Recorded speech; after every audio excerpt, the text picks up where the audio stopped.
धर्म मजबूत हो रहा है। क्यों धर्म मजबूत होगा? करने वाले करने दो, लेकिन भारत के अंदर 140 करोड़ में जनता में से 1% लोग मस्जिद मंदिर की बात कर रहे हैं। लेकिन वोट मिल रहा है बीजेपी को बड़े पैमाने पर। 5 राज्यों में से 4 में सरकार बना ली बीजेपी ने। अरे सरकार बनाई, मालूम कैसे बनाई? आप जाते घूमते हो क्या? अरे धमका के डरा के धमा के गरीबों को धमा के डरा के उनको राशन का बहाना करके उनका संपत्ति दमदाढ़ी करके उनसे वोट हितला लेती है। वोट मिलता नहीं, वोट के अंदर गड़बड़ी करते हैं। अगर आपका दम है, कैसे गड़बड़ी हो रही है? जाके देख के आओ ना, आप कैसा जाके आप एकदम एजेंट बन के देखो। इसका किसका पुलिंग एजेंट बन के देखो कैसे धमकाते, डीएम बन के देखो कैसे धमकाते, पीएम ऑफिस लेके। जनता बहुत जागरूक है भाई। हाँ बंगाल भी ठीक है। सुनो आप बीच में पूछ रहे, हाँ बोलेंगे, आपसे बात करेंगे। तो इसका मतलब है कि दम जो उनकी नौकरशाही को दबा के, डीएम को पीएम को जो ऑफिसर को दबा के ये जीत के आ रहे हैं। आप देखो इतिहास देखो, और उनको दम है ना। देखो मस्जिदों में देखो शिवलिंग निकल रहे हैं, हिंदू मजबूत हो रहा है। अरे कहा ये सब ढकोसले यार, लॉलीपॉप है आपस में झगड़ा करने के, झूठ बातें करे सब। ये कहाँ कुछ निकल रहा है? पूरा देश के अंदर आप ढूंढोगे ना, पूरे देश के, मैं आज भी बोलता मोदी के दांत में दम है ना, तो पूरे मंदिर खुदवाओ, सबके अंदर बुद्ध मूर्तियां निकलेंगी। क्या ये बोलते हैं मस्जिद में शिवलिंग निकला? हाँ शिवलिंग से हम तो इज्जत करते हैं, ऐसा थोड़ी है, लेकिन हम लोग कोई इन धर्म को बुरा नहीं बोलते। धर्म के लोग कोर्ट गए थे, वहाँ उन पे जो है जुर्माना कर दिया गया था। अरे वो राम मंदिर का मसला कभी का था? 1817 की बात कर रहे हैं आप। वो अभी जब जिसके बाद में सरकार है, उसके बाद में मीडिया है, उसके पास में न्याय व्यवस्था है, तो वो तो ये उधर तो ये रिजल्ट मिलेगा ना भाई साहब। जिस तरह से हिंदू जा रहे कोर्ट, तो बौद्धिस्ट क्यों नहीं जा रहे कोर्ट? क्यों जाएंगे वोट?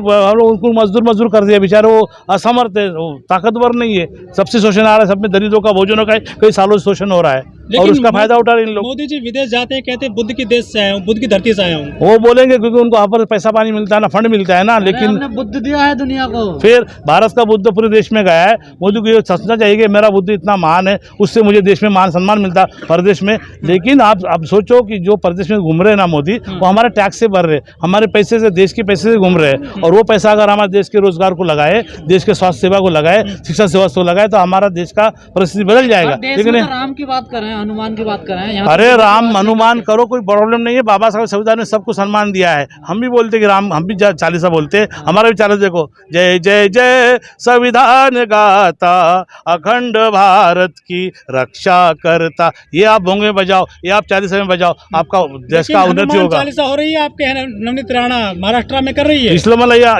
ये गाओ ना आप, बाबा अम्बेडकर अनामा गाओ, आप ये संविधान गाता गाओ, संविधान बुद्ध गाता गाओ। मोदी जी विदेश जाते हैं, वहाँ जय श्री राम की बात नहीं करते हैं, बुद्ध की बात करते हैं, लेकिन देश में जय श्री राम की बात करते हैं। क्योंकि उनका जो चलाने वाला आदमी है ना, वो जो आरएसएस के लोग हैं ना, उनको ये देश के अंदर अशांति फैलाना है। यहाँ के गरीबों को मजदूर मजलूम शोषण, उनका खून पीने के लिए, जो 15% लोग हैं, हम 95% लोग हैं, तो उन पर हावी पड़ते। तो कोई भी हालत में हम शिक्षा में, स्वास्थ्य में आगे ना बढ़े। और आरएसएस के लोगों को डर लगता है कि अगर ये पढ़ के लिख के बड़े हो जाएंगे तो ये देश फिर से बुद्धिस्ट बन जाएगा। इसलिए डर के कौन करेगा धर्म? तो अरे धर्म की रक्षा करने संविधान दिया है ना, तुमको किसने अधिकार दिया धर्म की रक्षा करने का? संविधान देख रहा, सबको संविधान ने दिया अधिकार। मोदी सरकार ने रेलवे में 2.25 लाख नौकरी खत्म कर दी 8 दिन के दौरान।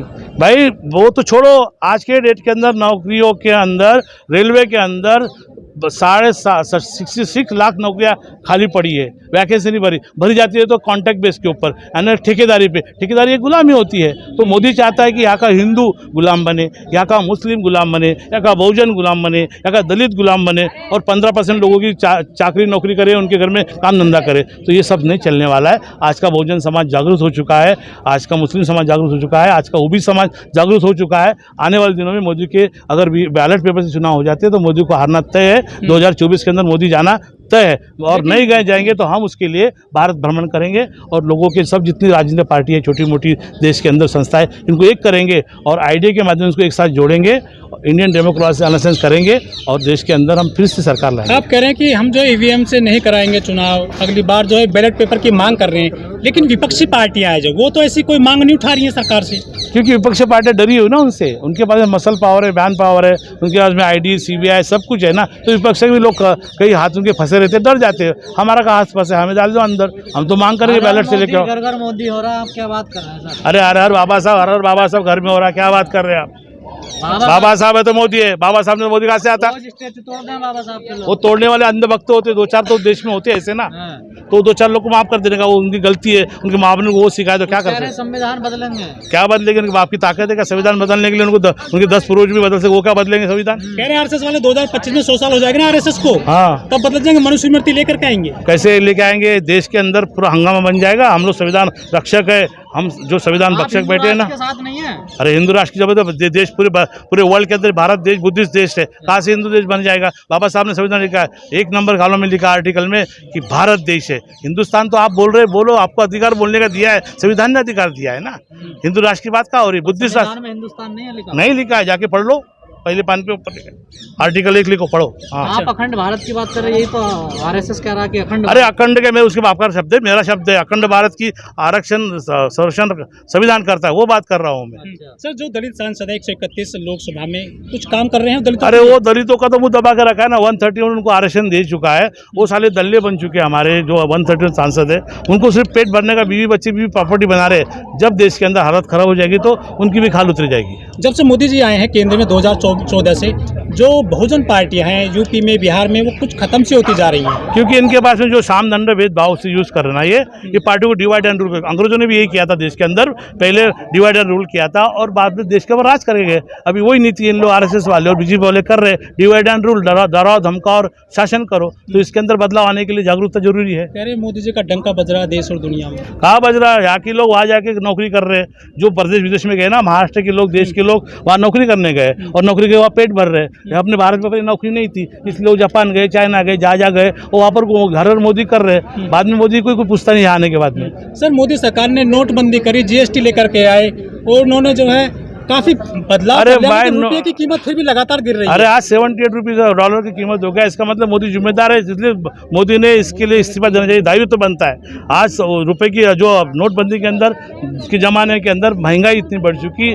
बेरोजगारी इतनी बढ़ चुकी कि वो कंट्रोल नहीं कर पाए। और उसके बाद में भारत के अंदर जो मोदी ने जीएसटी लाया, नोटबंदी लाया, उसके अंदर उस टाइम जमाने में भारत के विदेशों के अंदर 8 लाख करोड़ जमा था अपने विदेशों के अंदर, अपने भारत के लोगों का। आज 50 लाख करोड़ के अलग अलग कंपनियों के पैसे जमा है। कुछ तो लोग कह रहे हैं कि श्रीलंका के रास्ते पर चल रहा है इंडिया भी। मैं तो नहीं बोलूंगा, लेकिन देश के अंदर ऐसी हालत रही तो आवाम कुछ भी कर सकती है, आवाम के हाथ के अंदर कोई बोलने वाला होता नहीं। लेकिन लगता है इस्तीफा देंगे मोदी जी? नहीं देंगे तो हम उनको हरा देंगे आने वाले इलेक्शन में। हरा देंगे? हाँ। 20 साल कह रहे हैं और बनेंगे प्रधानमंत्री। हाँ, रहने दो, बनने दो ना, उनके तो उनका नीति में खोड़ क्या बनेंगे वो?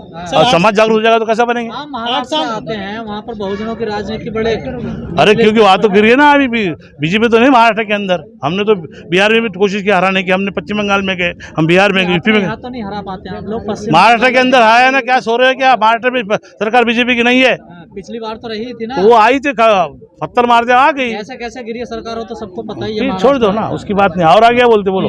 सर, क्या लग रहा है जो आप आंदोलन कर रहे हैं, बदलाव कैसे होगा आपके? बाबा साहब के संविधान की रक्षा करना हमारा काम है। अगर मोदी जी जब सरकार के अंदर है तो उन्हें बाबा साहब के फंडामेंटल गरीबों की राइट्स का उन्होंने आरक्षण देना चाहिए, फंडामेंटल को संभालना चाहिए, मौलिक अधिकार खत्म नहीं करना चाहिए। अगर मोदी ऐसा करता है तो खुद भी खुद मोदी सरकार गिरेगी और बाबा साहब का संविधान उनको हराएगा। जिन लोगों के लिए आप यहाँ पे आंदोलन कर रहे हैं वे लोग तो बात मानते नहीं है। वो लोग कौन होते? वो लोग जो अंधभक्त है, पढ़े लिखे अनपढ़ गवार है, वो नहीं मानते। जो पढ़े लिखे लोग तो मान रास्ते पे कैसे लेके आएंगे? और उनका तो जागरूकता करना पड़ेगा। आप घर घर जाना पड़ेगा। आप बीवी बच्चे घर में गए तो कैसा होगा? आपको घूमना पड़ेगा, घर घर घूमना पड़ के बाबा साहब का संविधान समझाना पड़ेगा, जब लोग सुनेंगे ना। लेकिन वो तो धर्म के अंदर इतने उलझे हो, वो जो उलझे हो तो भीख मांग रहे हैं ना। उनको क्या नौकरी है? उनको बेरोजगारी कितनी बड़ी उनके घर में खाने के वादे है। वो आज अंधभक्त बने, लेकिन कल उनकी हालत खराब हो जाएगी तो मालूम पड़ेगा कौन अच्छा और कौन बुरा है। और जमीन पे काम करने वाली जो पार्टियां है वो तो आज उजागर लोगों को कर रही ना।